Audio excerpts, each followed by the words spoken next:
Good evening, everybody, and welcome to tonight's webinar. My name's Laura, and I'm from the Awakened Life Project. And tonight I'd like to introduce Peter Bampton, who is co-founder of the Awakened Life Project, which is based here in Portugal, but with members all over the world. Peter's been living in Portugal for over 12 years now, and is the author of this fantastic book, which you can see I'm reading, called The Fire of the Heart. And I'm sure he'll be speaking about that later in the call. But for now, I will hand over to you, Pete.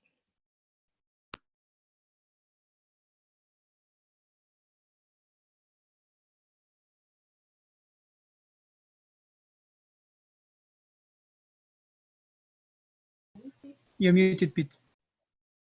Okay, thank you, Laura. And can everyone hear me? Yeah, okay, good. So thanks for showing up. We got quite a few people on the webinar, which is fantastic. Many of whom I know, but some faces, quite a few faces I don't recognize, people I've never met before. So I want to say welcome to you all. And very nice to be with you on Revolution Day. And I'm going to offer a toast with a good old English cup of tea. Here's to 25 de abril. Revolution. Revolução. Viva la Revolução. So I'm going to speak, I'm not sure how long it'll be, probably for about 40 minutes, 45 minutes. And then I'll be very happy to answer any questions. And also, if you want to share something about what I said, you know, in other words, it doesn't have to be a question. Maybe you want to add your voice to some of the things I say. Maybe you want to give a different perspective to some of the things I say. So whether it's a question or just a sharing about this subject of Revolution Day and what that might mean for all of us, whether we're Portuguese or not. I'd like to leave plenty of time at the end for that. So the rough timing for the event is about an hour and a half. So we're starting, it's almost 6:15 now. So I'll aim to finish around 7:45, 8 o'clock. If it's really buzzing still, maybe we'll go till 8 o'clock. Okay. So I made a few notes earlier, as I want to say quite a bit in a short time. And as I made these notes, it just flowed out of me in one stream. And I realized that this is a subject so dear to my heart. And as Laura said, I've been living in Portugal now for over 12 years. Actually, it's almost 13 years. And by now, I feel half Portuguese. I often say, estou meio português agora. I mean, I'm from England originally. For whatever reason, I never felt at home in England. And I spent many years traveling all over the world, living in many different countries. But I've never felt at home in the way I do here in Portugal. And I often feel I must have spent some past lives here. So Revolution Day, 25 de abril, was in Portugal, was 48 years ago. And I also realized when I did a little research today that Salazar's dictatorship lasted 48 years. So that's quite something for those of you that were alive in 1974, or however young you were. That gives a sense of how long Portugal was under the dictatorship. It's a long time. You know, obviously spanning one or two generations. And one of the things one of the questions I want to put at the beginning Oh, Sandra just told me it was 46 years today, actually. Okay, so I read something on the internet that was wrong then, because Sandra must be right. But anyway, it was a long time, obviously. What I want to start by asking is, why is it that the Portuguese Revolution of 1974 is so significant, not only for the Portuguese, but potentially for the whole human race? Now, the reason I think that is because it was a peaceful revolution. And as far as we know, perhaps the most peaceful revolution, perhaps the only peaceful revolution in human history. Now, I don't believe that this revolution could have happened anywhere else. I don't think the fact that it was peaceful just had to do with, you know, certain circumstances at the time. I believe it has a lot to do, everything to do, with the Portuguese people and what I would call the Portuguese soul, the alma portuguesa. And of course, the peaceful revolution of 25 de abril, 25th of April, is symbolized by the carnation, the red flower, the red carnation. As far as I know, the story goes that somebody, of course, 25 de abril happened in the spring, and that's the time for selling all kinds of flowers, and particularly the cravo, the carnation flowers. And as far as I know, the story goes that some woman at some point, when the army, the forces armadas, were coming into the streets of Lisbon, she put a carnation flower in the gun barrel of one of the tanks, one of the armored vehicles. And then very quickly, this was duplicated all over Lisbon by the population that were taking to the streets. And it became the symbol for this revolution, which I find extremely moving. And so with that revolution, Portugal freed itself from years of dictatorship, of secret police, from decades in which, again, as far as I know, I'm not an expert Portuguese historian, but as far as I know, it was banned for people to meet in groups of 3 or more on the street. And as far as I know, also the word liberdade was banned. If you were heard in a group uttering the word liberdade, well, you risked being accosted and arrested by the secret police. And also during this time, as under all dictatorships, there was not only the secret police, but there was the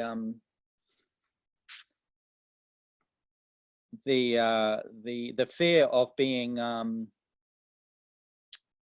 reported upon by your fellow citizen, because of course there was all kinds of propaganda that would influence many people. Like if you see somebody who's breaking the law, who's a subversive influence to the state, you need to report them. This is happening today, by the way, in relationship to this coronavirus situation, which I'll be talking about a bit later on.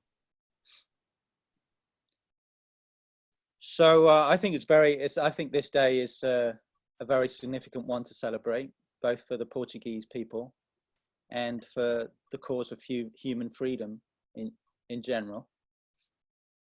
Because of course, I think, especially after the wars and revolutions of the 20th century, more and more of us recognize that any significant societal change is not going to come about through violence. And I think more and more of us are recognizing that the true revolution, if you like, that we all long for, is really a matter of spiritual awakening, and not really a matter of replacing one political or social ideology with another. So that's really the context in which I want to look at Vincent d'Abril and what this revolution symbolizes. What can it show us? What can it indicate to us about the great awakening, or the true revolution that I'm sure all of you are interested in? Am I right? Just give me a thumbs up if you're interested in that. Okay, good. You're all with me. So I want to tell you a little bit about my story to give you a sense of why I'm so passionate about this. So I've lived in Portugal almost 13 years. And as I said, I've traveled all over the world in my 20s. I've lived in a number of different countries, and I also lived in a spiritual community for many years. And that meant that I lived with people from all over the world, especially the countries and nations of what we would call the Western world. But interestingly, I never met or lived with anybody from Portugal. No, I never met or really had any Portuguese contacts or friends until I came here in 2007. But one of the things I learned, we all learned in spiritual community, is that, you know, we all have our psychological conditioning, you could say, which in many ways is very unique to us. Although, of course, the deeper we look into it, the more universal we find our condition, even our psychological conditioning is. But of course, we're all very conditioned also by culture, by the culture that we grow up in.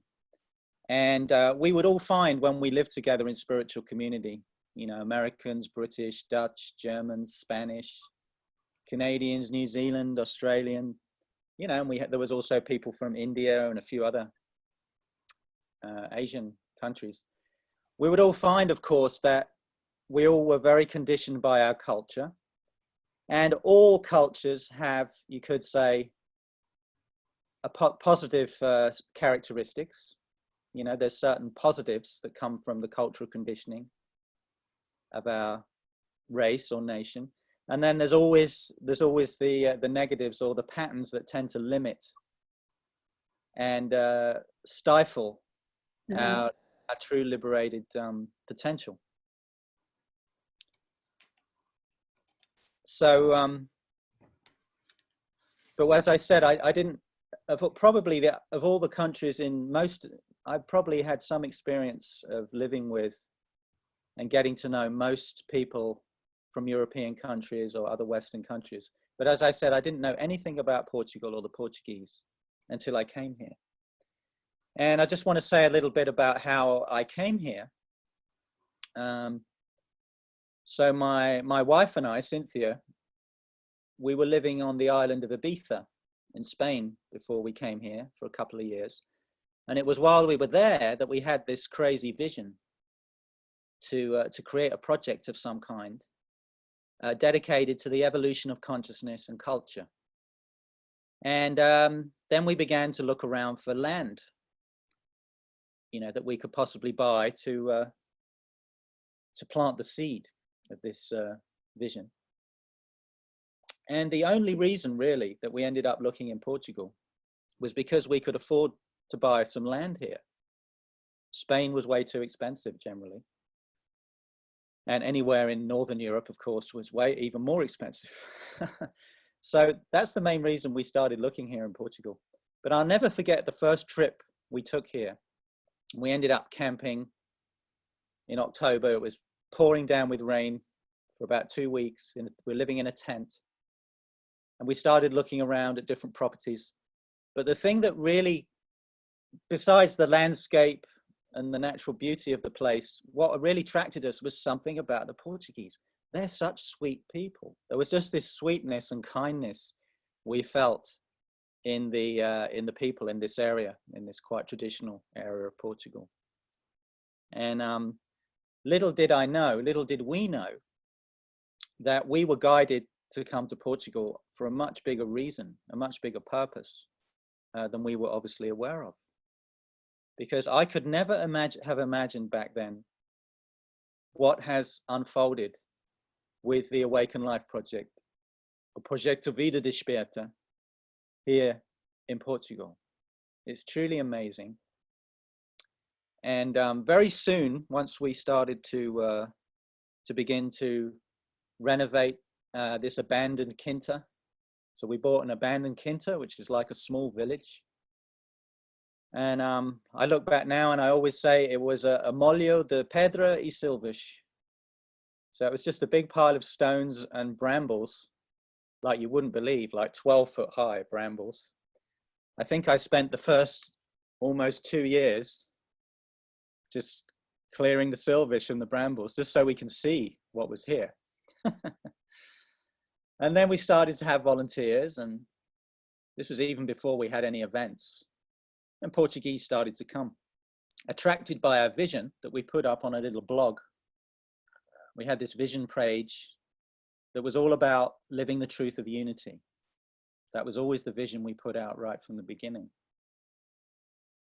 And we started to meet Portuguese people. People started to come. And what I was immediately struck by the young Portuguese people that were attracted by our vision and our project was what I would describe now as a pureza de coração, a purity of heart, a certain kind of innocence that I had never seen in any other Occidental Western culture. And I saw they were curious, they were open, they were hungry for new possibilities. But there was a kind of humility that was very, very beautiful. So people were just wide open. And I'll never forget the day that this struck me most deeply. And it's actually the day of the first teaching I ever gave. So when I came to Portugal, I had no idea about being a spiritual teacher or a meditation teacher. I had no idea about that. Together with my partner was that we wanted to create a place that would be dedicated to living the truth of unity, a place where people could come and meditate, work on the land. But we really did not have any fixed idea about how that vision might unfold. And then one day I was invited to a sort of alternative gathering in the area not far from here. It was called what was it called?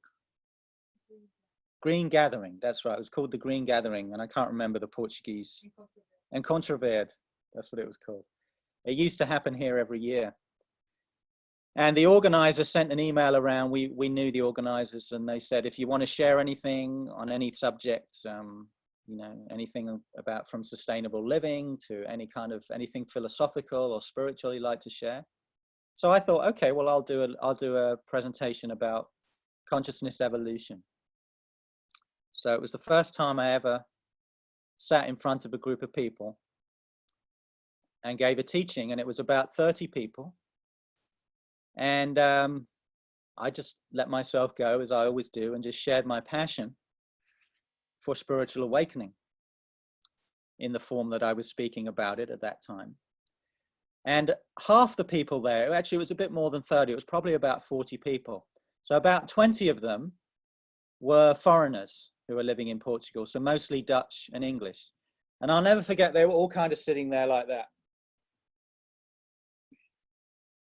You know, so their whole posture was like, what's this guy saying? You know, oh, I already know. You know what I mean? Slightly cynical. The Portuguese, they're all like, just lit up, completely lit up. Both young and old. There were some older people too. And I was really struck by this. I was like, wow, it's so refreshing. The Portuguese relatively are so free from narcissism, from pride, from, you know, I already know what this guy's talking about. And then after that, 2 or 3 Portuguese came up to me later on during the event. and invited me to give talks. They said, well, I've got a yoga center in Porto, or I know somebody in Lisbon.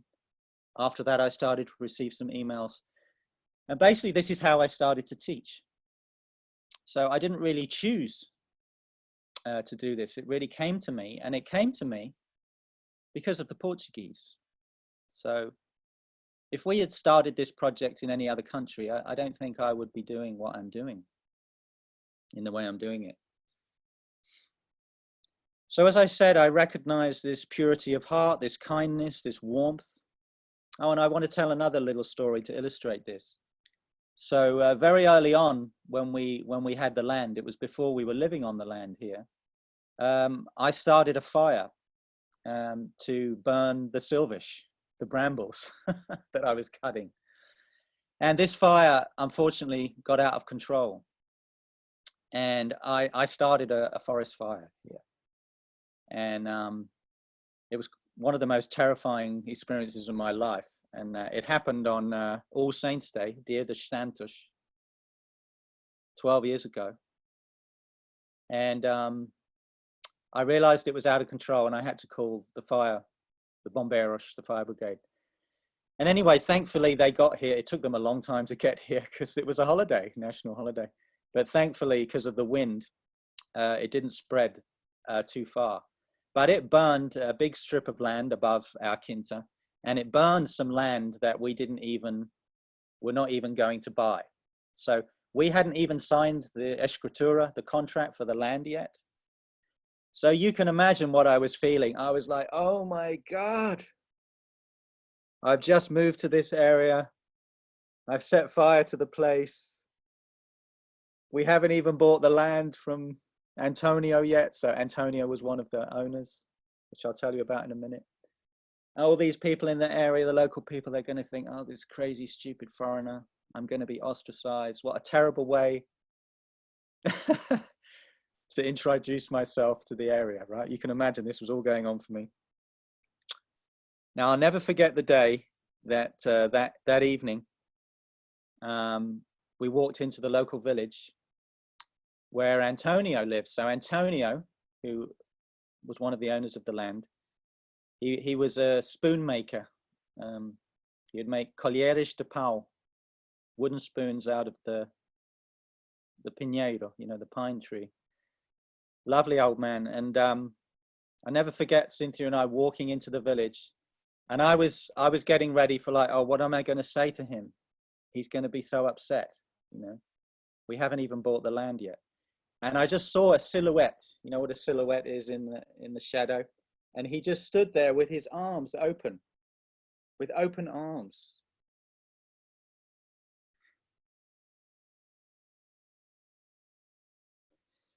You see, this brings tears to my eyes to remember this, really. See, I thought this man was going to be angry with me. And he just gave me a big hug. And he said, no problema, no problema. Não tenho problema na tua cabeça. Don't have a problem in your head. Fogo. It happens. Come in. Vem aqui para uma pinga. So then he took me in the bar. And he said, he got me a little glass of wine with martini. And he said, this is very good for shock.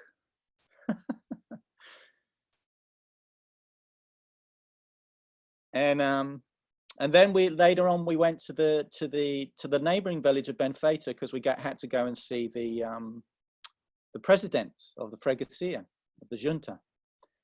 And of course, because of course I burned some people's land, you know, their trees. People are very, you know, very possessive about their pinhal here. So I was like, oh, God, I've got to go and talk to the president. And again, he just gave me a big hug. Now tenho um problema na tua cabeça, não problema. Vou lidar com tudo. I'm going to deal with everything. Don't worry. I'll talk to the owners. No worries. Have a drink. And you see, this day to me was so symbolic of, it was really my first meeting with the this beauty of the Portuguese, even the very traditional Portuguese who wouldn't have any interest in what we're doing as a project, right? But they just have this incredible big heart. And, you know, I felt that, interestingly, ironically, I felt that was the day that I was welcomed into the community, the local community here of the Portuguese people. I'm sure if that had happened in another foreign country, I probably would have been ostracized or, you know, not thought very well of. So this is an example. I think that story is symbolic of the purity of heart. That is such a beautiful quality in the Portuguese.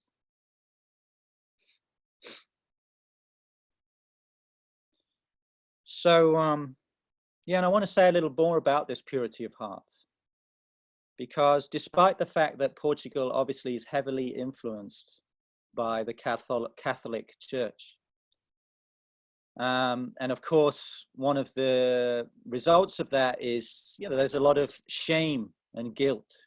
Mea culpa, mea culpa, mea culpa. In this culture, right? Vergonha. So it's tends to be very strong in Catholic cultures because we're all taught that we're sinners. And I was also brought up Catholic, by the way, in England. Of course, we were a minority in England, but I do have a sense of how heavy that can be. But despite that, I began to see and appreciate that underneath that kind of layer of heaviness, you could say, there's something very light in the Portuguese. And as I've studied Portuguese history, I think it has a lot to do with the Neolithic culture that was very strong here in Portugal. And from what I know about Neolithic culture, it was very matriarchal. You know, the women were respected, the feminine principle was respected and had great power. And I'm sure there are other factors to this, but why I think that's significant. And just to say, I've been to some of the Neolithic sites in Portugal, particularly in Alentejo. And what I feel there is this, what I would call feminine power. And Shakti, they call it in India. And why I think that's significant is I think, you know, the Portuguese, if we're talking about feminine and masculine as fundamental spiritual qualities, we're not talking about men and women. There's a very positive and beautiful feminine quality and spirit in the Portuguese, both men and women. And it manifests as this kind of softness. I always see it in the big dark eyes of the Portuguese. It's like this beautiful softness. And, you know, you've probably heard of the yin and yang polarity, the symbolism that comes from Taoism in China. So, for example, your neighbors, the Spanish, they're very yang, very masculine, right? You talk to the Spanish, it's like, bah, bah, bah, bah, bah, bah, bah, bah, bah. That's how they speak. Da, da, da, da, da. It's like a machine gun. And the Portuguese, it's all like, shh, very soft, very sensuous, very, not quite so direct, you know, very soft, yeah, inviting, flexible, receptive. It's a very beautiful quality, I think.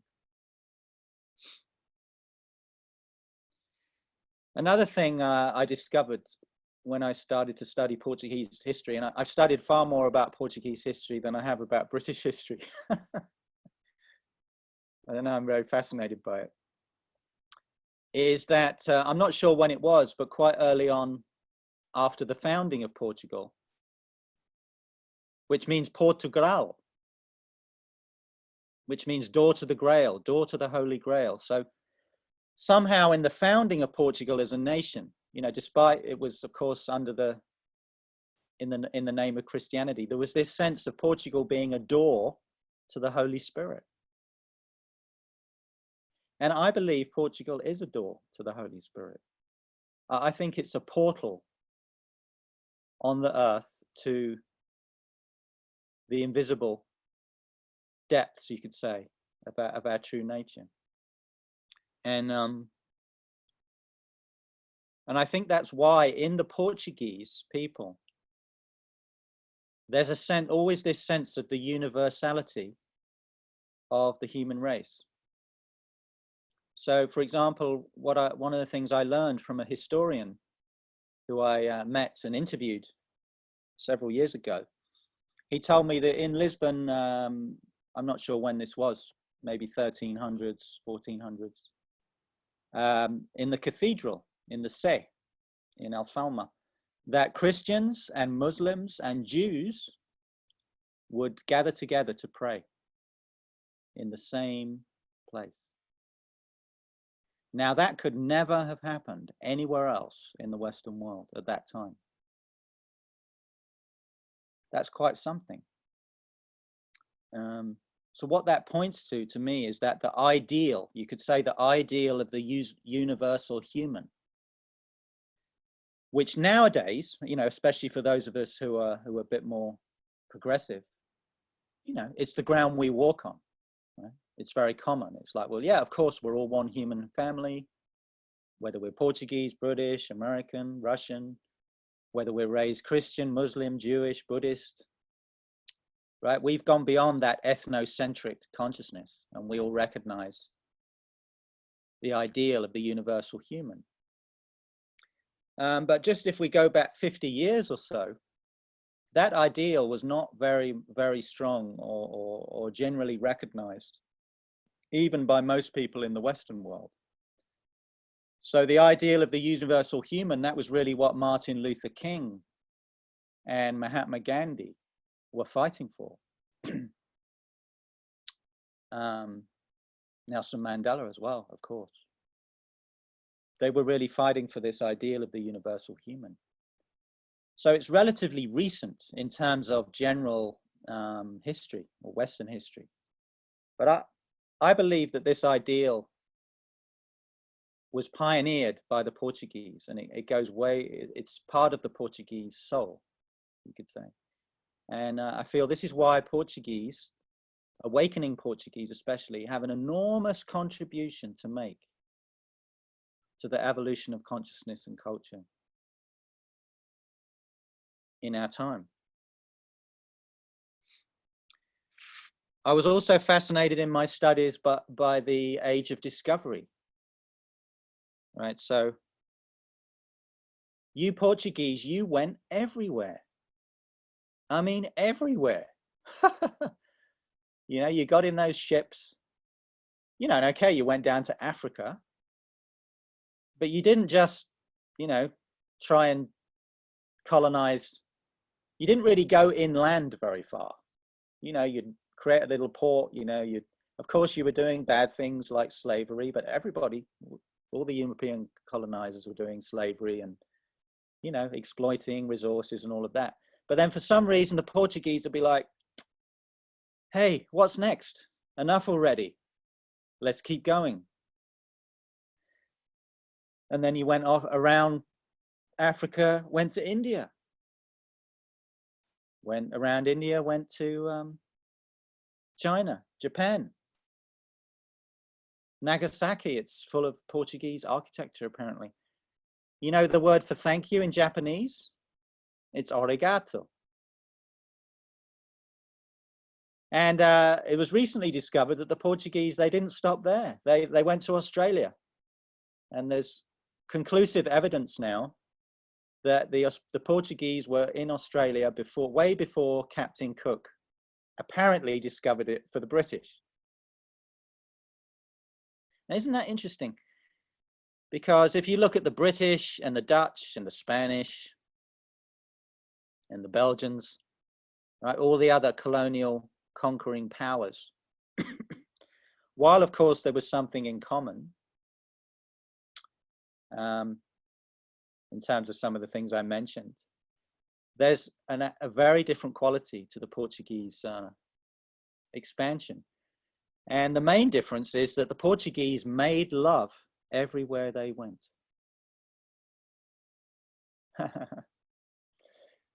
So, you know, if you were British, well, you didn't want to go and make love to those subhuman creatures. Well, maybe we'll want to convert them to Christianity, but we don't want to get into bed with them, do we? No, let's just take their resources and subjugate them and sell them as slaves or whatever. But do you see? I mean, there must have been something very different about the Portuguese, that they wanted to even intermarry and mingle wherever they went. Now, I don't want to give too much of an idealistic picture. I know, you know, there's a lot more to it than that, and the Portuguese did some nasty stuff. But I do think it's significant that the Portuguese made love everywhere they went. And from some of my studies, there's suggestions that that had to do also with the Order of Christ, formerly the Knights Templar, that many of whom escaped to Portugal when the Knights Templar were banned by the Pope, the Papa, and they changed their name to the Order of Christ. And you know, they had access to all kinds of information and teachings also. Someone's saying it was called the Miss Siggy and Sal. Okay, maybe somebody know what Paulo Costa's saying there. What was I saying? Yeah, that there was some kind of like Christian ideal of the Portuguese mission was to kind of spread the good word of the gospel around the globe. And perhaps that was one of the reasons why they made love everywhere they went. So, you know, we can look at that today and, you know, obviously look at it through the critical eye of, you know, colonialism, and also colonialism in the form of missionary Christianity. But perhaps underlying that, there was also a genuine spiritual motive towards bringing together humanity in a great brotherhood and sisterhood. I'll just leave you that with you as a question. And the other thing I want to mention about the Portuguese soul is the saudade, the famous saudade, which roughly translate. There's not really a word it can be translated to in English. It's uniquely Portuguese characteristic. But I guess the word that comes nearest is a kind of melancholy longing. And the common interpretation of this is, you know, that it had to do with the history of all the young men going off on the age of discoveries, and for years, you know, because they went to Africa, and then they went to India, and then they went to China. Maybe they didn't come back. You know, there's also, it's very tied up with this kind of sense of nostalgia for Portugal's great past, because of course, back in that time, Portugal was the most powerful and the most wealthy nation on the planet, just like the British were later on. And so it's kind of Portugal's golden age. And of course, everything went downhill from there, apparently. And so people say it's a lot to do with that kind of nostalgia. But I think there's more to it than that. I think it has also to do with this deep spiritual heart of the Portuguese. And it's an expression of a kind of cultural, collective spiritual longing in the Portuguese for home, for the brotherhood of man. And of course, it has this kind of dreamy quality. Yeah, Portuguese, you're very dreamy characters. You're very, there's a lot of this kind of, yeah, idealism, let's say, in the Portuguese culture. This sense of the kingdom that's going to come. You know, Fernando Pessoa talked about the Fifth Empire, so maybe some of you have heard of this. This kind of sense of a possibility of a kind of brotherhood of man that was on the horizon, and that somehow the Portuguese intuit this potential and perhaps have a role in the manifestation of it. So I think this is what the Saudade is largely about. And I don't think it's just a sort of melancholy, and in that sense, a kind of heavy sentiment. I think there's a kind of cry from the Portuguese soul to dissolve the separate self into this great brotherhood, sisterhood, this universal soul. You know, a few times in Lisbon, I've been to some of the old, the really traditional fado bars in Alfama. There's one called Tasca de Chico. It's this tiny place, and really basic. You wouldn't know, you wouldn't know anything's going to happen, and then suddenly, someone walks in. It's just like someone walks in off the street. Someone comes in with a guitar, and they suddenly say, "Okay, quiet, everyone. The fado's going to begin." And they come out with this incredible soul, especially the women when they sing. And there's always this crescendo at the end. And of course, all the words are about, my lost love and whatever else it is. I don't really understand it. But there's always something communicated to me that's more than just this melancholy. And I don't know if it's just my romanticism as a foreigner, but there's something powerful that comes through this music. So I don't think it's just about fate, and vida, não podemos fazer nada, I feel there's something there that's perhaps untapped in the Portuguese. So I just want to summarize everything I've said in 3 fundamental qualities that I see in the Portuguese that I believe are truly great and quite unique in the way they're expressed in the Portuguese. So the first one is the Portuguese receptivity to spirit, to God, to the universal brotherhood and sisterhood of men. Of course, this is not true of all Portuguese, but certainly the Portuguese I meet or that are attracted by what we offer here at our project. And when I go out and teach, I see it's not very difficult to convince Portuguese people that their true nature is divine, that our true nature is one being, one consciousness, one heart. Portuguese generally are very quick to recognize that. And I see it shining in the eyes of people when I speak about it. It's very different.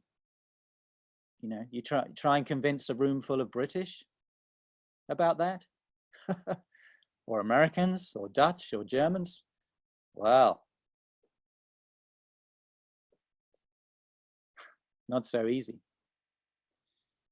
So that I think that is so positive a characteristic, and I have not seen it anywhere else in a culture in the West. I mean, yeah, it's there in India, of course, but that's a very different culture.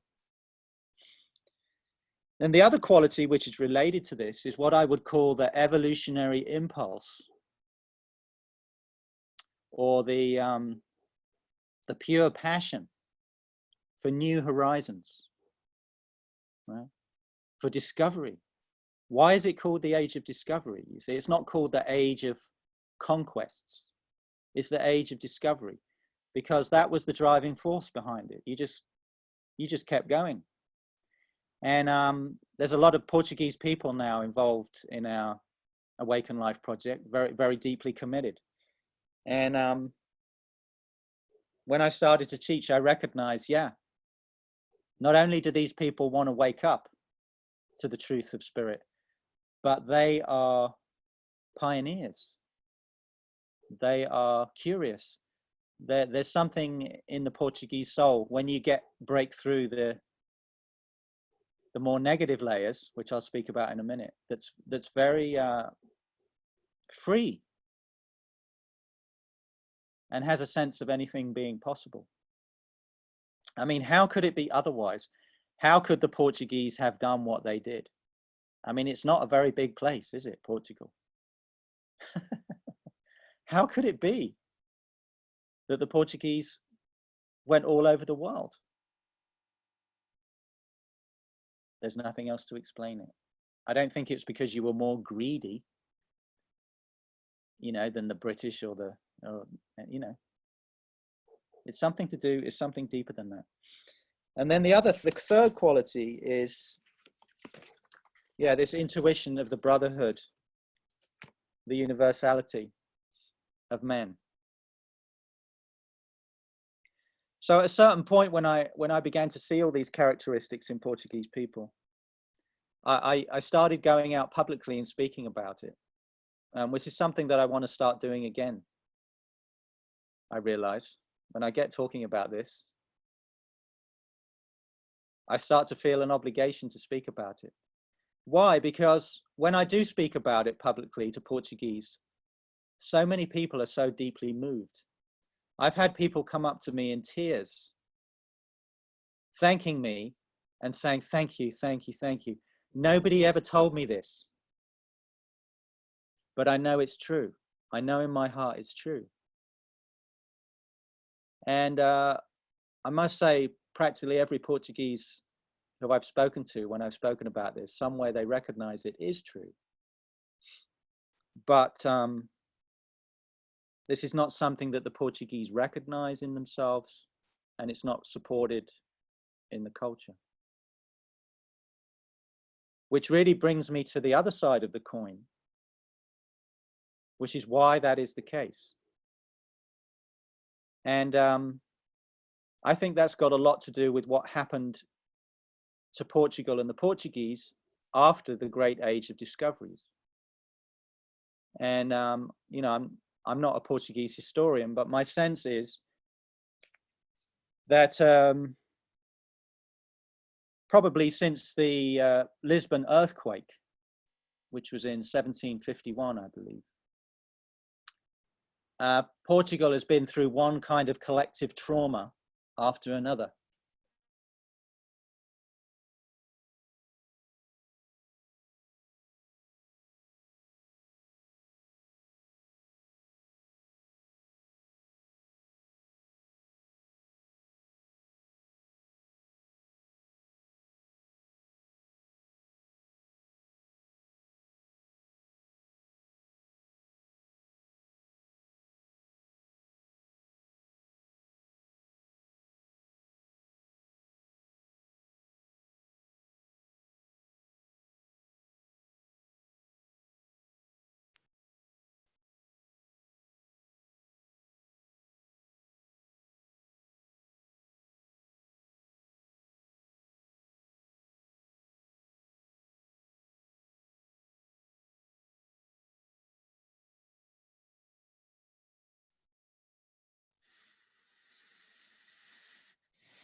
Okay, can everyone hear me?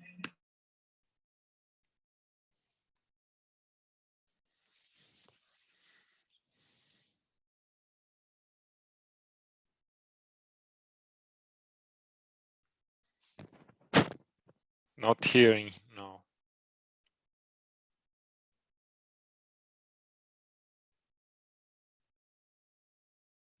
You're muted, please. Can everyone hear me now? Yes. Yes? Okay. So,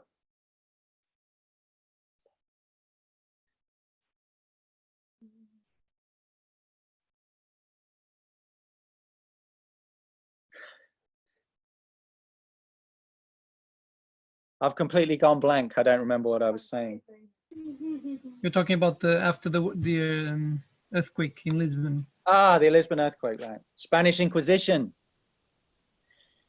You know, then you had Salazar, dictatorship, right? So, and then of course you have the Catholic Church, man. Heavy stuff, man. You're all sinners and you're completely traumatized and you're totally afraid of what other people are going to think. You're totally afraid of standing out. You're totally afraid of being free in your action. You see, so this is what I've discovered is, I'm making a big generalization, but in general, Portuguese are very quick to awaken to the truth of the one heart, the one spirit, the one love. But when it comes to taking responsibility for that, for acting in accordance with that, there's a tremendous fear. What's mommy going to think? What's daddy going to think? What my friend's going to think? You see, because in the dictatorship, you couldn't even meet on the street more than 3 people. You couldn't even say the word libertad. You had secret police everywhere. And before that, you had the Spanish Inquisition. And so there's this incredible cultural trauma, I think, in the Portuguese soul. But of course, while that might seem to be the result of many events that have happened in the past, even before our own lives here, that trauma, that fear, is only present now. It's only arising now. So the biggest challenge in being a spiritual teacher and having Portuguese students is not to get them to awaken to the truth. It's to get them to go beyond their fear. And when Portuguese are truly willing to do that, and I'm seeing that in more and more of our students here, wow, it's amazing. It is amazing, because then you have a spiritual strength that's grounded in humility, because the Portuguese, you're naturally humble by nature. You see, you're all afraid of being arrogant. That's why you don't want to stand out. But when you really trust who you really are, well, there's just passion, there's care, there's compassion and strength that's founded on the true heart. So it's very inspiring when I see Portuguese people with all their softness and innocence and sweetness, but they're also willing to stand alone. They're willing to be strong. They're not afraid anymore. That's the true revolution, as far as I can see, especially here in Portugal. Now, of course, that applies to all of us. The fear is what limits all of us. But I think particularly in Portugal, that's the great barrier to the spirit, the true spirit of revolution. And of course, that's the great way to overcome, you know, the fado, the passivity, because that's the other negative product, I think, of the dictatorship, particularly. And José Gil, some of you may be familiar with José Gil. He's a Portuguese philosopher who I interviewed also some years ago. And he wrote a book called Portugal Hoje, o Medo de Existir. Portugal Today, the Fear of Existing. And he basically told me that despite the fact the revolution happened in 1974, he said the Portuguese are still living psychologically and culturally in the dictatorship. He said, Portuguese, they don't want to take responsibility for their freedom. So, you know, what do you guys do a lot? Well, you complain about the government. You know, you don't really trust the authorities and the government, which is a quality I like in the Portuguese. You know, you're all gentle anarchists, really. But at the same time, you know, you're very passive. You'll do what the government tells you to do. You won't question very much. I mean, it takes a lot for Portuguese to get out on the street and actually demonstrate about something. And then, of course, yeah, that leads to this passivity, you know, é a vida, não consigo. Maybe some of you know this Diolinda song called Agora Now. Now, my dear Portuguese friend and student, Teresa, who's on the call, I think she introduced me to that song. She said this is a perfect characterization of the Portuguese, the negative side. So it goes, agora não, é a hora de almoço. Agora não, a Benfica está a jogar. So basically the person saying, no, not now, because it's lunchtime or Benfica's playing, you know, you go and do it. You get on the street and demonstrate, not me. So you see, this is a pattern that the Portuguese, all of you who are interested in spiritual awakening and true revolution, you've got to get beyond that. Because if we're waiting for everybody else, well, we'll be waiting forever, won't we?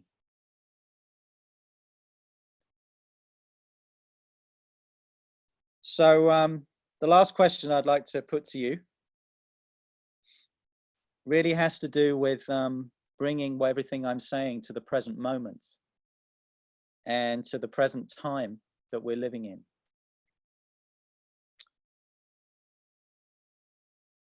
In 1974, on 25 de Abril, the Portuguese threw their chains away, at least the chains from the outside, you know, in terms of dictatorship. But as I've been saying, I think there are still a lot of chains that remain on the inside. And I think that's perhaps highlighted in your experience of this current crisis, this coronavirus situation crisis, because of course, like almost everywhere else in the world, there's been this government lockdown. And many of our freedoms are being taken away. Now, I don't want to get into how real or not this virus is and how potentially harmful it might be, but I'm sure you all know that there's a lot of controversy about it. I mean, some people say, well, it's not really that much worse than the flu that kills people every year. And even if it is worse, do we really need to shut down the whole global economy? Should we be under house arrest because of this? Right? These are all questions, I think, those of us that are a bit more intelligent, perhaps, and also you who don't trust the government, right? Gentle anarchists. We're all gentle anarchists, probably, on this call. We might be asking these questions. So maybe ask yourself, to what degree do you passively accept the current situation? Now, the government apparently said that nobody was allowed to celebrate today out on the street. That's what I've heard. But I heard the government or some kind, they're doing something on TV in some official building. And a lot of people got upset about that. Well, why is it you guys can do it, you politicians, and we can't? You know, but in another country, perhaps, people would have got out on the street anyway. Oh, apparently. Okay, someone's telling me in the chat. There were some demonstrations about it today in Lisbon. Well, that's really good to hear. You know, because this celebration is being shut down because of this so-called virus.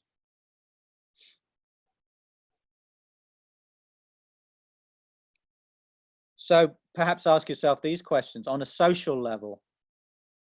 What will you do if vaccinations are enforced? You know, we don't know what's going to happen, but maybe they might say, well, if you want to go to work, if you want to travel, you have to get a vaccination and you have to have a certificate. And there's even talk of it won't be a certificate with a piece of paper, it'll be some kind of chip that'll be in the vaccine. Would you say yes or no?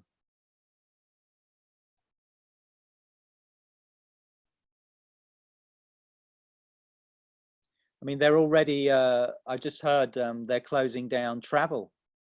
They're doing travel restrictions for May Day, 1st of May.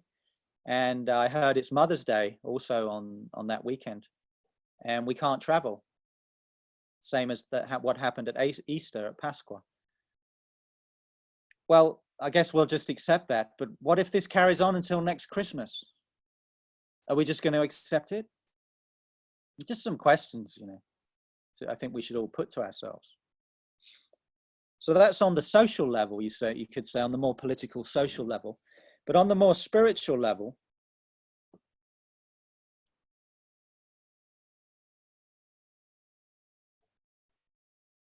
if you resonate with everything I've been sharing, and of course, I'm sure the non-Portuguese will also resonate with a lot of what I've been sharing. I think those of us that are interested in spiritual awakening, on some level, we all recognize that we are living in a tipping point time, what I like to call a tipping point time. And what I mean by that is, on one level, things seem to be getting worse than they've ever been. And one obvious example of that is the extent of ecological destruction, the fact that, you know, we could potentially destroy our own mother, Earth. We could more or less destroy ourselves. And if not through ecological destruction, through nuclear war or something else, through some kind of pandemic, who knows. But I'm sure all of you at the same time feel that underneath that aspect of it, there's also a sense that perhaps there's a potential for things to be better in some ways than they've ever been, if only enough of us make the shift. And what is that shift? It's really what I'm calling the true revolution, or the Great Awakening, which is the shift from the conviction that we are small, separate, isolated selves that really don't have and cannot have much impact on the greater whole, to the recognition that who we really are is one being, one consciousness, one love, one heart, that's looking through all of these different eyes right now on this screen, that's animating all these different forms. Right? So when you let that in, you start to see, well, we're not really separate individuals. We're just patterns, you know, we're different patterns of, you could say, condensed light. So condensed light takes the form of mind, and a bit more condensed, it takes the form of matter, of body, of the world, of nature that we see around us. Because even the physicians, not the physicians, the physicists, right, have discovered that everything is light.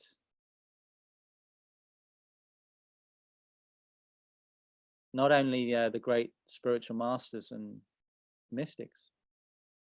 So if our true nature is light itself, and our body minds are just different patternings of that light, well, then there really are no limits on what's possible and what our potential impact as an awakening human being might be on the whole. The only limits are the ones that we impose on ourselves.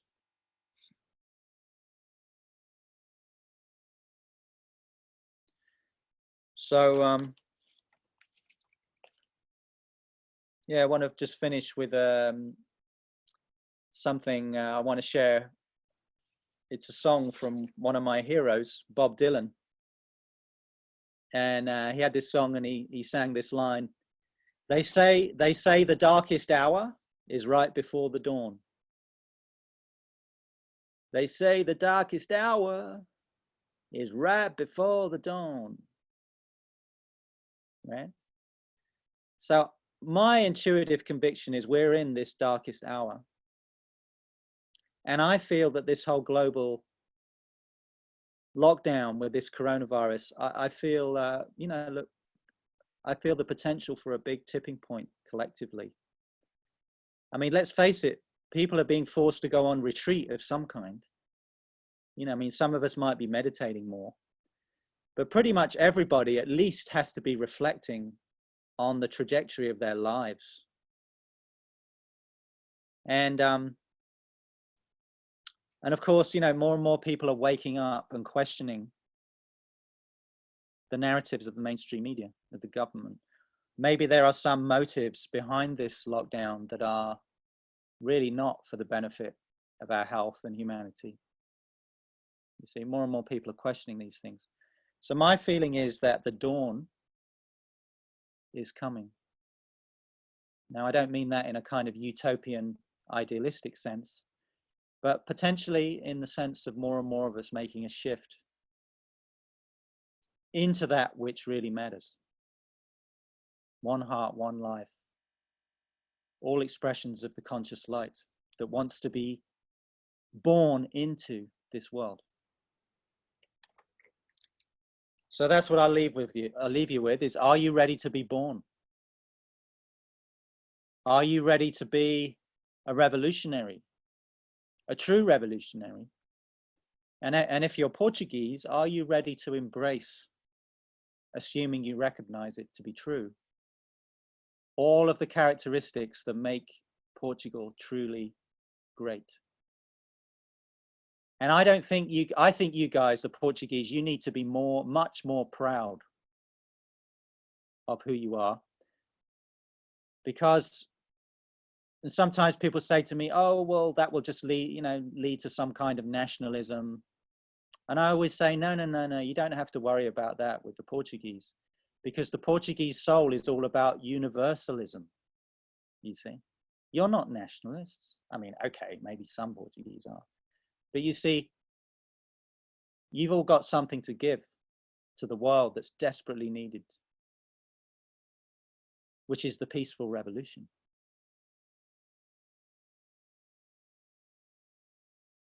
So I think I'll leave it at that.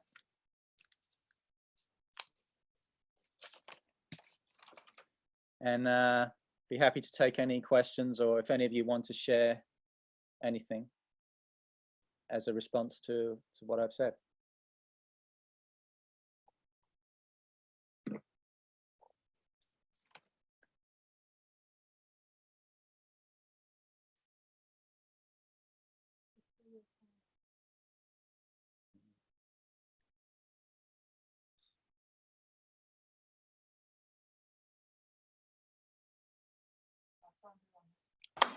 Okay, Sandra Ramos, where is Okay.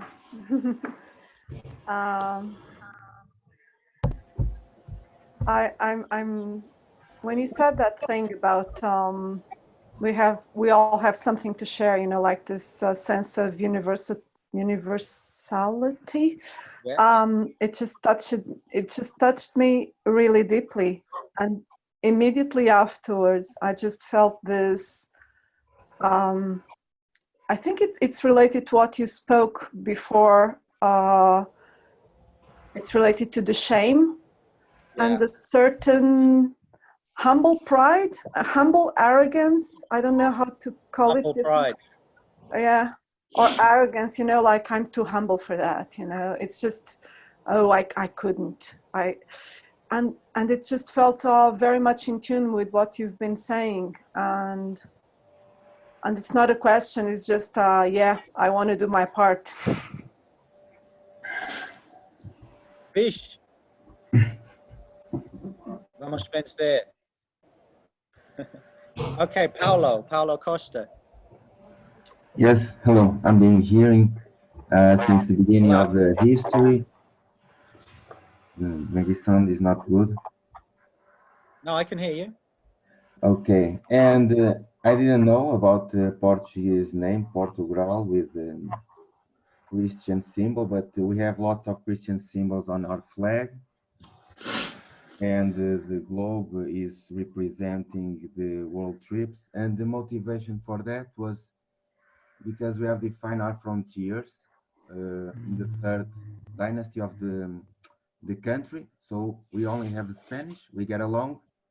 So we have to travel through the world to conquer more, that's why.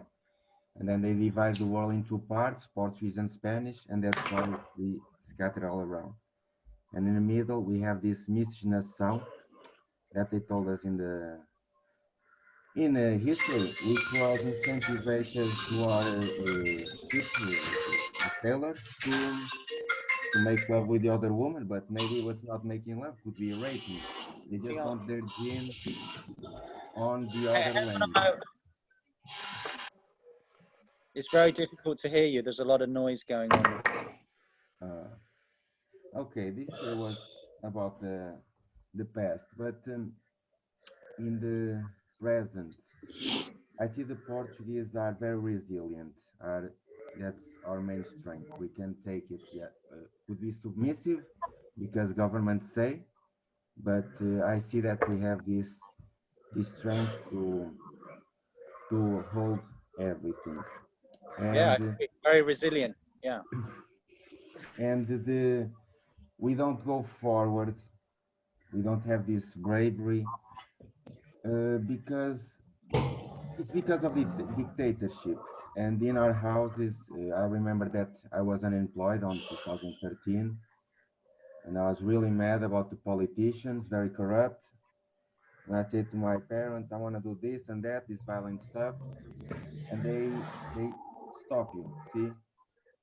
And you see, it's a gene from dictatorship because they feel afraid. Don't do that. They could say like the Spanish or the French, oh, go there and break everything. No, they grab you back, don't let you go. And I see this is a gene, like a cultural gene. Mm-hmm. And the other thing that I see, sometimes I hear Antenna 2 radio is classical music, and they talk about people on the past, like 40 years ago, celebrities, and 100 years ago. And when they talk about that Portugal, looks like the same. It's a country that they talk that if you have a different opinion, they will squeeze you. They don't want you to have an identity. They want you to be like in the system. So it's very hard you to be unique on this. But I take this journey because you just have one life. Or you live it and feel it alive, or makes no sense. Right. So it's lots of cultural blocking here. And this coronavirus, I was talking with Sergio. I think that they hold us from going to outside because they don't want the disease to spread because it's too fast, and lots of people will be healed at the same time, and the services will saturate. So instead of 2% dying because of saturation, you have 3 or 4 or 5%. You will have panic in the streets. That's what I think. And people going around to the supermarket fighting for the food, and to avoid this panic on society, they told us to stay home. And that's how I finish what I feel and think about what you said. Sure. Well, thank you very much. I definitely resonate with a lot of what you said. I don't really want to get into too much discussion about, the coronavirus or, reasons for the lockdown. And I'm sure there are good reasons too. I also think that. It's just more was to bring these questions to light, in terms of the response to all this. But anyway, thank you very much. I especially resonate with what you said about the resilience of the Portuguese. Yes. And that goes to me together with the gentle anarchism, So like on the exterior, the Portuguese are very, very soft. And they might appear to be weak in a certain way, but underneath, you guys are really tough. That's right. So next one, let's see, Joanna. Okay, Joanna, you want to go next? Yeah. I think it's the first time that I hear you speak about this and about us, and it brought completely tears to my eyes to see how a foreigner easily see us as we don't see each other and see ourselves. And that really touches me. And at the same time, and I've been feeling this, I wasn't still born when happened the revolution. So definitely there's something on the genes, on our collectively, a Portuguese collective soul. I like that Portuguese soul you mentioned. And yes, being afraid of standing up is something that I relate a lot. And at the same time, I don't know where it comes, but there's this thrive, this strength that comes, no way. And I've been feeling a lot this revolution, especially this year, and of course because of all the circumstances.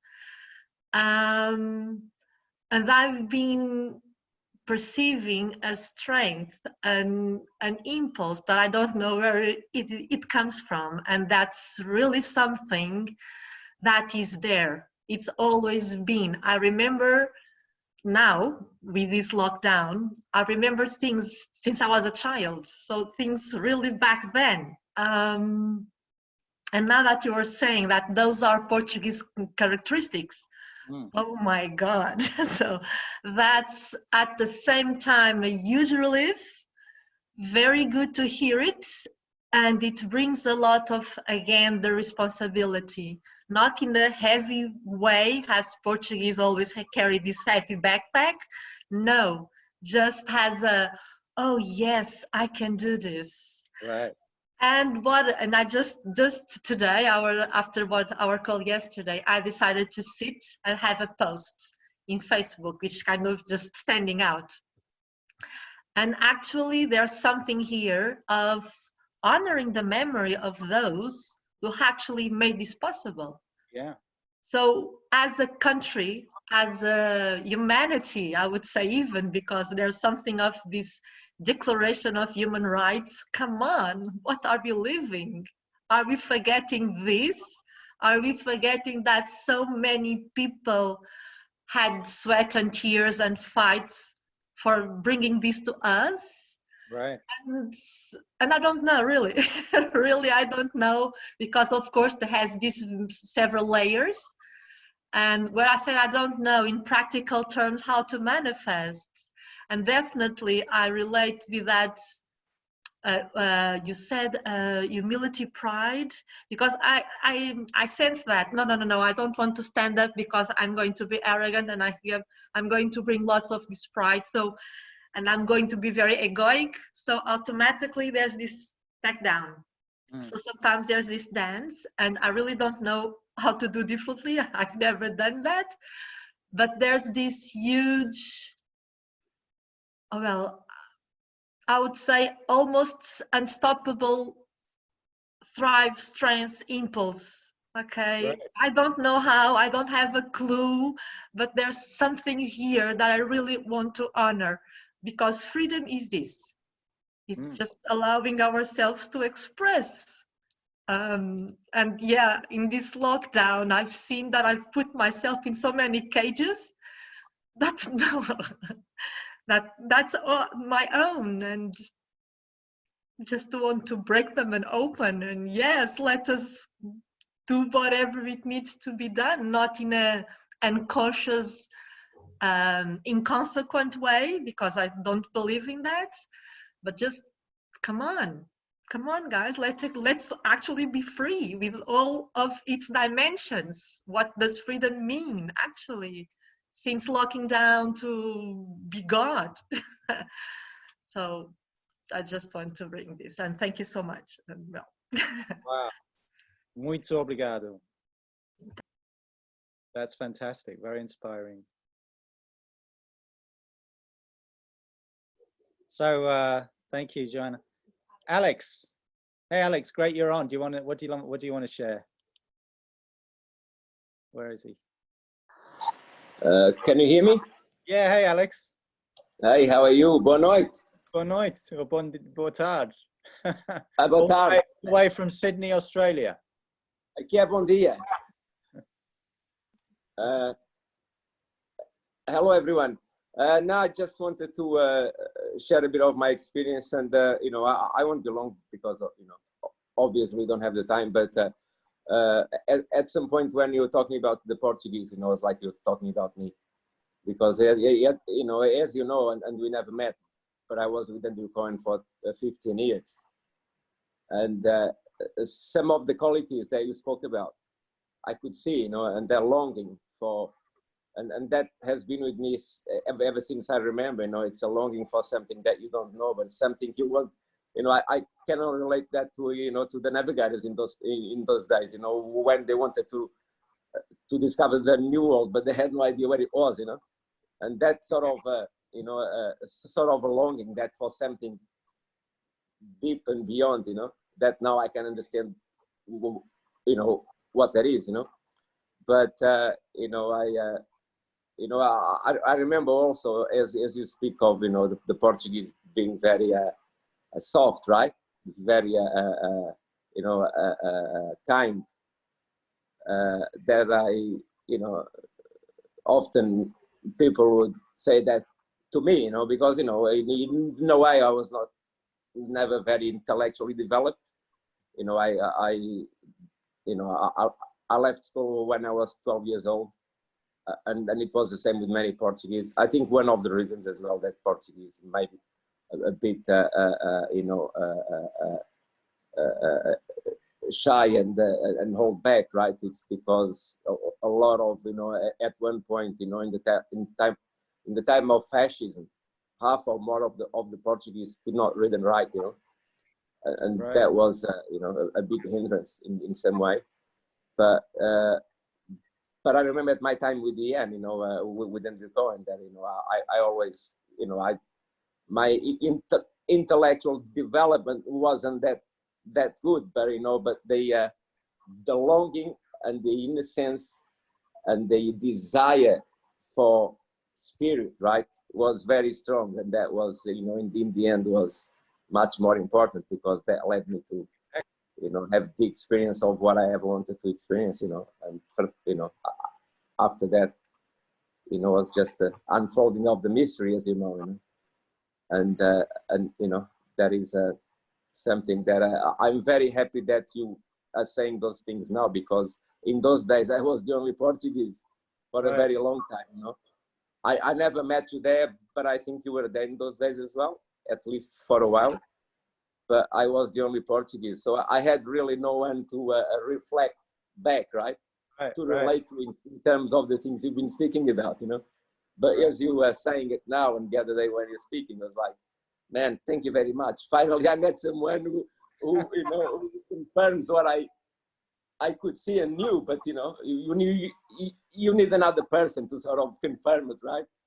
Yeah, yeah. And thanks again for doing what you're doing in Portugal, and for recognizing that in the Portuguese.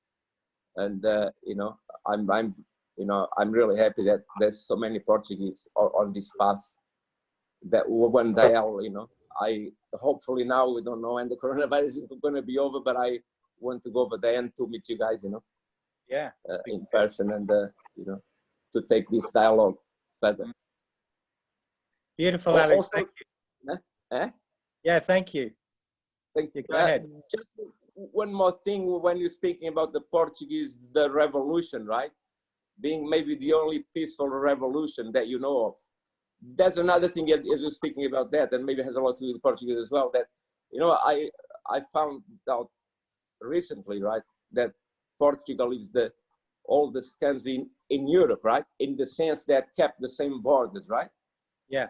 And that perhaps also has to do a lot of what the Portuguese are, because I can see the Portuguese, you know, the Porto or Lisbon seeking for independence, you know, looking for independence from, you know, to divide the country. I can't see that happening, you know. It's not in the nature of the, you know, in the Portuguese, you know. But, you know, if you go to Spain and other countries, there's always that possibility, you know. Yeah. So, you know, it's, You can't really imagine Trezors Monch wanting to speak. yeah. I've never been there actually. You know, I was from Lisbon, and I have, you know, I didn't really go, you know, much further than Lisbon and Coimbra and Porto and Trás-os-Montes. I was, you know, yeah, that's way out there. Is that where you are? No, we're in we're in near the Serra da Estrela. Serra da Estrela, that's beautiful. I was there. Yes, Serra da Estrela is a beautiful place. Yeah. Does it snow there still, or is the snow gone? It snowed for about a few minutes, a few days ago. I remember I was a kid when I went there. It was so cold, but it's a beautiful place. Yeah. Anyway. Yeah, thank you, Alex. I just want to share with everyone that, so I mentioned earlier on that I was living in a spiritual community for many years. It was actually 13 years. And I didn't know Alex was also involved in that community. It was an international community. And we never met. And, but we met through Facebook. And, you know, we've had some comments back and forth over the last few years. And then he made a comment on a post that I put up about the Portuguese. There was a kind of discussion developing about some of these themes that I'm sharing today. And then I said, hey, let's get on a call together, because he was really impacted, particularly by what I was saying about saudade being a spiritual longing. And so we had a call together last week, I think it was, or 2 weeks ago, for about 3 hours, 2 or 3 hours. And it was very beautiful, and we had so much to share. It was like we were spiritual brothers. And yeah, very beautiful to hear how everything I'm experiencing here with the Portuguese resonated so deeply with Alex, who's a Portuguese living in Australia. And as he said, when he can, he's going to come and visit. And yeah, it'd be great for him to meet many of the people who are involved with the Awaken Life project here. Definitely. And I think just one more thing back to the longing that you're talking about, the saudade, because that's, you know, it's miss the quality and the purpose, you know, what that, you know, to follow that and where that can take you to, right, in a different context, in a spiritual context. Because, you know, that is like a, you know, you could almost use that as a, you know, as a lighthouse, right, to go home, you know. It's amazing that, you know, I mean, I never thought, you know, I mean, I had an, you know, an intuition about that, and as I felt it, and I started to relate that to the spiritual longing that I started to become aware of, but there was no way for me to sort of confirm, right, that until you mentioned that as well, and then I went, aha, you know. Exactly. Yeah. Anyway.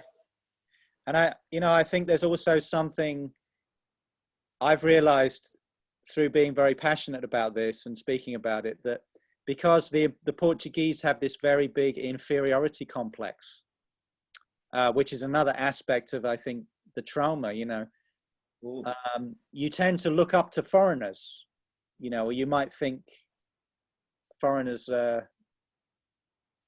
perhaps aliens. Yeah, you should more listen to what they say.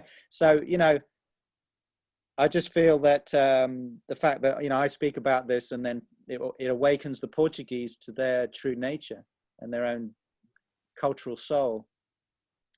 That's why I say I have this kind of karma with Portugal. I feel, because I don't feel, on the one hand, I am a foreigner, but on the other hand, I don't feel a foreigner here. I feel like I'm one of you, you know. Absolutely. And and I think a lot of the qualities that I have in my own character, they've been able to flower here in Portugal in a way they never did or never could when I was, you know, living in England or in other countries. So that's a big part of how the Portuguese friends and students of mine, and also living here, it's very much been a part of my own awakening process in a very mysterious way. Pete, may I just say one more thing in relation to it's gone, is it? Sure. No, just when you said that you convinced that that being in Portugal has allowed you to flower in a way that you'd probably not be able to in other communities, right? Mm. Yes, that's what you're saying, right? Yes. That's and I see that now back with the yen in those days, right? That was a lot of potential there for me to, I'm not judging or blaming anybody that's done that, but there was a lot, that to flower a lot more, but there was no, the environment wasn't there Exactly. for me to do that. But also something very interesting about what you're saying, that Portugal could be the start the revolution, of consciousness, right? And when I was in Portugal, I went there. Before you went, I went to Algarve to teach, evolutionary enlightenment course for a weekend. And I met this lady from Belgium, and she said to me something that I never forgot. She said, the Portugal is going to be the next empire, but not in the sense that we think of empires. She was saying that there is a tradition in Buddhism or something that say that Portugal is going to be, the next, like you're saying, maybe the place where this revolution in consciousness is going to happen, because of the nature of the Portuguese. Mm. Well, that's very interesting. I never heard that from anything in Buddhism. But one thing, I don't know who the Buddhists were. She said that. Yeah, I do know that there's a Portuguese mystic, a woman who I also met and interviewed some years ago, and she said that the Maitreya Buddha, the future Buddha, was going to be born in Portugal. Well, maybe. So who knows? But we don't have to wait. We don't have to wait for him, do we? Maybe, no. Well, maybe some of you have heard the famous phrase of Thich Nhat Hanh. He's a great Buddhist master, and he said the next Buddha will be a Sangha. Right. The next Buddha will be a Sangha, and Sangha means the community, the spiritual community. Absolutely. So maybe we are the Maitreya.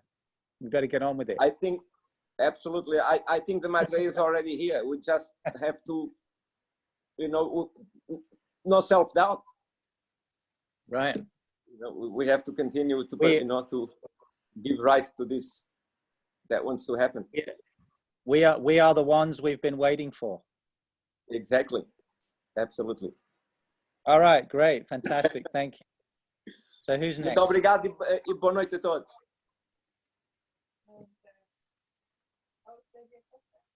Sergio Costa, did you have a question? Yeah, I would like to say something. First of all, thank you for what you said. I think it's a funny but very true analysis that you did about the Portuguese. And it's also true, like Joanna was saying, that we fail to see the qualities. We usually fail to see these qualities that when you tell about. I'm pretty sure we all agree that it's in our it's in our culture. Yeah. And at the same time, it was very liberating to hear you talking about the other side of the coin, which is the fear of standing out and the fear of making ourselves heard. And it's only because I was talking about that with Lucia, that is also in the group today. Oh, this week. And and we were talking about myself, about her experience, and it's just liberating to see. In fact, it's not me, it's not her, it's just general, and it's just a conditioning.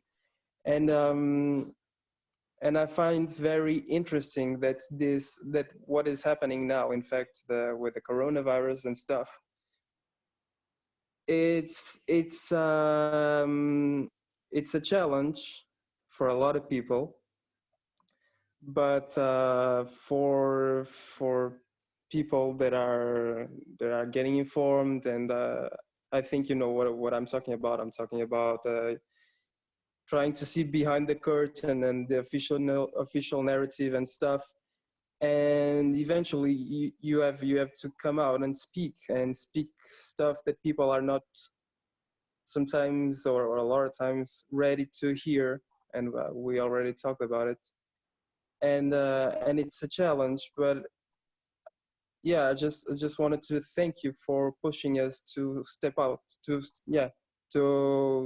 to go out and talk, to be free, to have our own voice, to stop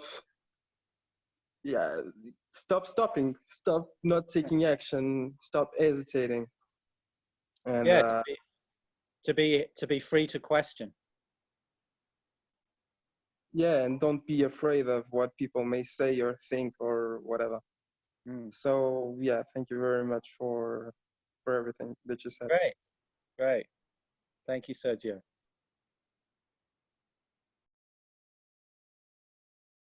So anybody else? Jacqueline. Yes. Hello, everybody. Do you hear me? Yeah. Yes. Okay. I would like to, I am French, so I would like to make my testimony as French. Peter, I really share with you all what you told about Portuguese soul. I completely agree with you. I am here only since 4 years in Lisbon, but I would like to tell also my testimony. I am sorry I don't speak very well English, but I would like to. Pretty good. I would like to give my testimony about the revolution. I am a bit old, so I was here. I am French, completely French, not Portuguese. But I was here in 74, just a few days after the revolution, because with a friend, we wanted to know what the people, how they make a revolution without blood. So we went, I was I was young. It was I was finishing my studies, and so I was. You remember also that there were students' events of May 68 before. So I was invited with the students, girls students in the university of Lisbon, and what I remember is that there was a lot of meetings and many enthusiasm, and the girls, young women were speaking a lot and all that, and there were none. I have not felt that there was hesitation or fear within that standing at this moment. Maybe that after there were other things and new traumas, maybe for that what you described. But at this time, there was no hesitation, really, and much proud also. That is my testimony. Now, I would like to, I am agreeing completely also with you about the opportunity that crisis can give for the people, for the humanity to make a revolution with a relation with nature or with governments and etc. But I just today in the informations I just saw that there were a lot of difficulties from the European community just to put together to the governments, the states, just European, but also it's the same for United States and all that, are very, very selfish. So I just wonder, and I would like to ask you, how it could, how could us do about prayer? I pray a lot, I meditate a lot, but what to do? That's what I wanted to say. Well, thank you for sharing, Jacqueline. I was very moved by what you shared about being here after the revolution, and that there was no fear in the Portuguese people. And so I hope all the Portuguese hear that. It's because also that's what I've heard from some older Portuguese that I've met who told me what it was like. The way they speak about that time is that it was ecstatic. Yes, yes, and there were no doubts, no doubt. No doubt, no limitation, anything was possible. And they speak about it in a similar way to some other people I've known who were young in the late 60s, particularly in America. But, you know, during the 60s revolution, you know, the hippie movement, the Summer of Love, you know, the political demonstrations against Vietnam, all of that period. Like, it's very similar. You see, people experienced a time, there was something in the air that made people feel a collective shift was really possible, and that it was happening, you see. Yes, but then then it was yes. But this is the thing, because then, of course, when circumstances get better or people become more comfortable, well, of course, people fall back into the ego, you know, and into like, well, what matters is me first and getting what I want. And people lose touch, you know, with that sense of crisis that's really a great opportunity. And I've always loved the fact that the Chinese character for crisis is the same as opportunity. It's the same word. So, yeah, you bringing that, I think it just shows that this potential is right here. It's right under the surface, and particularly in the Portuguese. Yeah, go ahead. Add something I just forget. I feel, and I am not alone to feel that there is a special energy in Portugal or even in Lisbon. And since 4 years I am here, I made an evolution much more than all my life. There is really a very strong and special energy, and I think that also is an explanation of the soul of Portuguese and the discoveries and all that. Yeah, no, I definitely agree with you. Very much agree with you. And then in terms of your last question, I don't know the answer to that. I think, you see, it's only by fully embracing what we're speaking about here, which is that big yes, and which is recognizing, well, I am the dawn, the amanecer, I think it is in Portuguese. Yeah, I am the dawn. I am the universal spirit. And then what will come forward for each of us as expressions of that spirit will come forward. And that might mean that we take some kind of action on a more, you could say, political or social level. Some of us might be inspired to do that. Not necessarily everybody. It might mean that, like as Sergio was saying earlier, we have the courage to speak about things and stand out in a way that we would not ordinarily.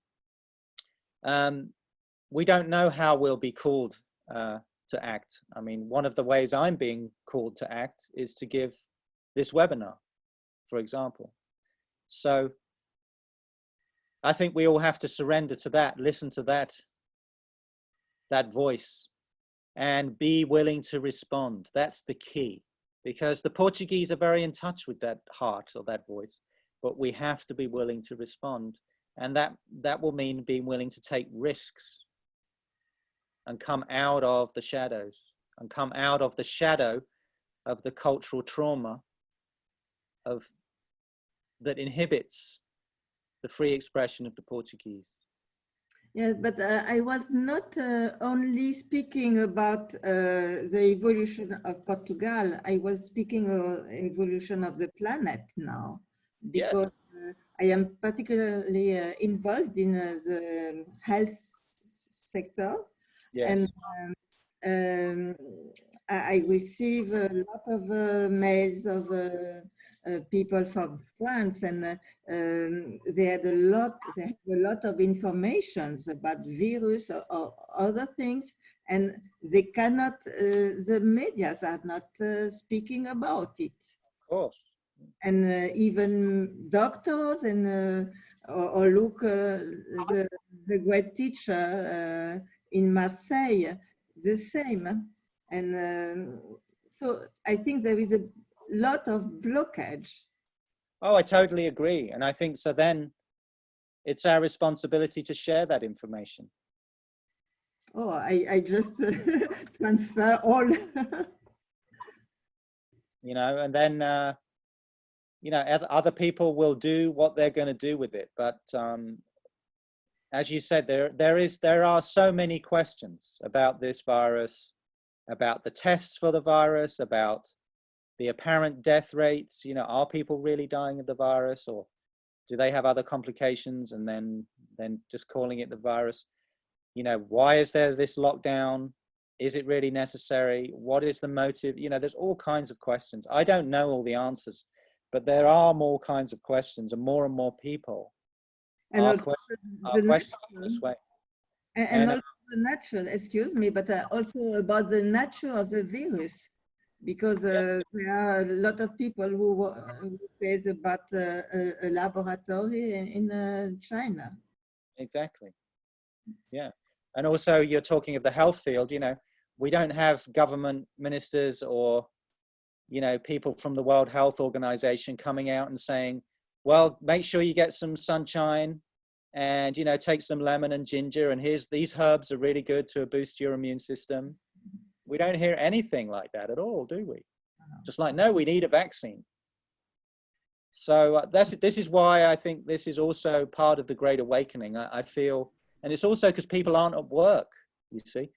People are usually so busy, they're too busy to even think about a bigger picture. But now I think, you know, more and more people are going to be, hang on a minute, you know, what's going on here? You know, I don't know about this, you know, and even if they're not, there's just a question there, you see. That's something that's not going to go away. And so for all these reasons, also the fact that a lot of people have had, you know, as difficult as it may be, you know, they've got more time with themselves and facing their own emotions and slowing down. Everyone's kind of being forced to slow down. And as difficult as that might be for many, we all know that can be a very positive thing. So I think, you know, there's a lot more consciousness on many levels that's being birthed now and could unfold in the future as we come out of this crisis. So I'm very curious about how that will all express itself. Okay, thank you very much. Thank you very much. Anyone else? Okay. Who had their hand up? Sorry, Ricardo. Hi, Pete, and everyone. I'll be brief. I would just like to appreciate the fact that you're doing this today and the way that you're doing, just sharing your very strong passion for not just for liberation, but also in the context of the human culture, of the Portuguese culture, and human culture. And I resonate so much with everything that you shared here today and that you've been sharing in all the years that since we've met. And I'm really happy that that you're doing it, because you're liberating a similar passion inside of myself. And yeah, just pushing the gentle anarchist to come out and to express himself. I don't want to just sit by and looking what's going on. I want to be part of history, and and just to realize, yeah, to have the reflection from you of the fear of the tendencies of being small, of yeah, just focusing on what's not possible instead of being curious and open to what's actually possible, and that we can be a part of it, we can make it happen. So I'm deeply thankful for that. And yeah, for igniting the fire in my heart, in our hearts, and for us to get in touch with what that means, not just for the Portuguese, but for everyone, for the whole human race. And like Jacqueline was saying, I also don't know. I also feel a great pull to do something, and of wanting to do something greater and bigger with a greater and bigger impact. And but I trust in what you just said, that it's our ability to respond freely that will show us what needs to be done in every moment. So yeah, I just want to be open for that with no hesitation, and with the great with the great strength to respond and to act. So yeah, thank you. All right, brother, right on. Vamos en frente. I just want to share with everyone, so Ricardo's a member of the Awaken Life Project. And one thing that we're all doing together is studying my book in Zoom meetings like this every 2 weeks. And I give them questions to answer after every study group. And recently I asked them to describe what their fundamental ego patterns were. And I was amazed, because every single person who was Portuguese, not only the Portuguese, but all the Portuguese, they all expressed in one form or another what Ricardo just said. This idea that I'm small, that I am not good enough. And along with that, this sense of shame, kind of vergonha. And that's what you all have to throw out the window, because it's just a lie. It's just a lie that you keep repeating to yourselves and you repeat to each other. You know, it's a cultural kind of dis-ease, cultural virus, actually. You know, and you just have to see it's a lie. It's not true. It's just a kind of learned reaction to all this trauma that has been passed down historically, and it's not happening now. You know, you're not under a dictatorship now. There is no Spanish Inquisition. So just get out, throw it away. You're not small. In fact,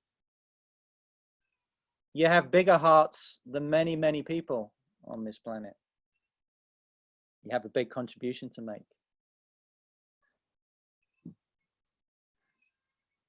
So I guess we should wrap up. It's 8 o'clock now. So any final people just want to say something briefly, or should we finish? Anyone really? Okay, Tiago, you're going to be the last one. Just wanted to say that is always amazing to hear you speak about our people, and always gets me the notion that we are so much blessed to have you in Portugal. It's a blessing for all our people, and I sense that yes, what you said about the Portuguese not being patriotic makes a lot of sense to me. That we are in touch with all the world. I don't know. I think all of human beings have this sense, no? But for example, our song of Amália Rodrigues, Uma Casa Portuguesa, that relates to a house in Portugal, and everything is happening, all the joy, and all people are in the table drinking and having fun, and all are together. You know? It's what makes sense to us, all being together in this universal sense touches a lot my heart, and I think all our nation and all the world, and also reminds me of the Beethoven Symphony, the 9, no, the In da Alegria, the Ode to Joy, this long for universal unity. I don't know. Always touch my heart to hear this. I think it's universal. Yes, but it's so good to hear also some good things about Portugal or our qualities, or I don't know. It just gets to our hearts very deeply also. Yeah, something that's not just about Ronaldo. Yes. Or football. You know? Yeah, right. Thank you, Tiago. Yeah, it's beautiful. The Ode to Alegria. I'll drink to that.